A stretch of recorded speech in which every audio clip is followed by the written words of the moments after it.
कि निम्न में से कौन सा शिक्षा कार्यक्रम राजस्थान सरकार द्वारा लाया गया था, वो शिक्षा दर्शन। तो ऑप्शन नंबर बी सही हो जाएगा। ये कह रहा है कि ह्यूरिस्टिक विधि किस पर आधारित थी, तो ह्यूरिस्टिक विधि थी वो नई संकल्पनाओं की खोज करने पर आधारित थी। तो ऑप्शन नंबर ए सही हो जाएगा। ये कह रहा है एनसीएफ 2005 में सामाजिक अध्ययन के संबंध में क्या अनुशंसा की गई है।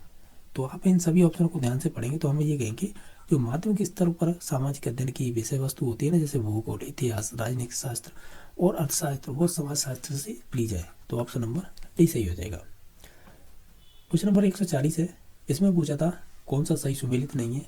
अगर आप इन चारों ऑप्शनों को ध्यान से पढ़ेंगे हम ये कहेंगे प्रोजेक्ट एक समस्यात्मक कार्ड है, ये बेलार्ड का है, ये वाला कथन गलत है। बाकी जो प्रोजेक्ट एक सामाजिक वातावरण पूर्ण सजगता से किया जाने वाला एक शोध यानी उद्देश्यपूर्ण कार्य होता है, ये क्लिपेट का स्टेटमेंट है। और ये पार्कर का है, जो प्रोजेक्ट कार्य है एक नई इकाई है जिसमें छात्रों को कार्य करने की योजना और संपन्नता के लिए उत्तरदायी माना जाता है। तो ये बात सही है।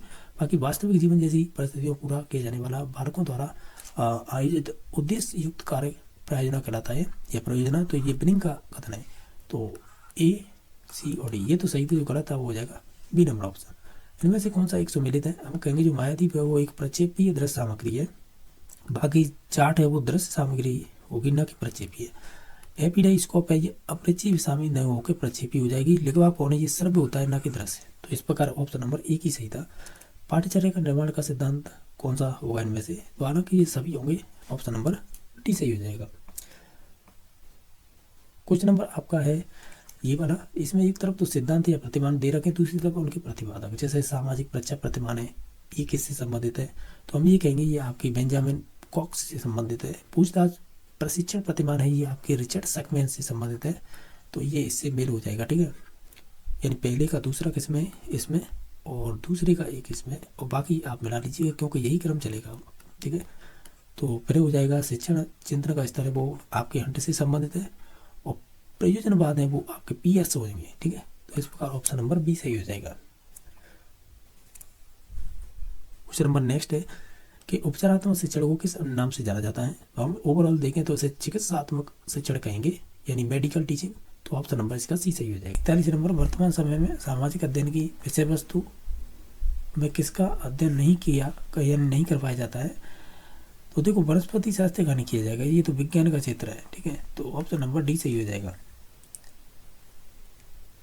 नेक्स्ट क्वेश्चन नंबर देख लेते हैं। अब ये कह रहा है कि सामाजिक अध्ययन की विषय वस्तु के सर्वप्रथम किस देश से पढ़ाया जाने लगा था, तो वही हो जाएगा यूएसए। ऑप्शन नंबर बी सही हो जाएगा।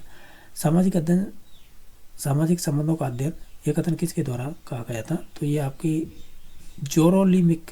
ऑप्शन नंबर बी सही हो जाएगा। सामाजिक अध्ययन की शिक्षण विधि होनी चाहिए, कैसी होनी चाहिए, तो हम कहेंगे विद्यार्थी केंद्रित होनी चाहिए। तो ऑप्शन नंबर सी सही हो जाएगा।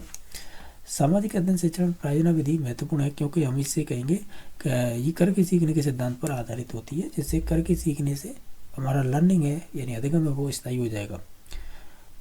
एक प्रभावी शिक्षक के लिए आवश्यक क्या होगा, तो हम ये कहेंगे इन सभी को देखें तो संप्रेषण में निपुणता। ऑप्शन नंबर सी सही हो जाएगा। अनुभाविक साक्ष्य का चरण नहीं है, तो ओवरऑल देखें तो हम कहेंगे समस्या का समाधान नहीं होगा। प्रच्छा मॉडल के प्रवर्तक कौन रहते हैं, तो वो सचमैन रहते हैं, रिसर्च्ड सचमैन। बाकी और भी देख लेते हैं कि बुलेटिन बोर्ड का उपयोग किया जाता है, तो हम बुलेटिन बोर्ड का कहाँ पर उपयोग करते हैं, तो इन सभी जगह करेंगे तो उपयोग सभी हो जाएगा। वस्तुनिष्ठ परिचय का गुण क्या होता है, तो हम कहेंगे ये उपयोग सभी होगा।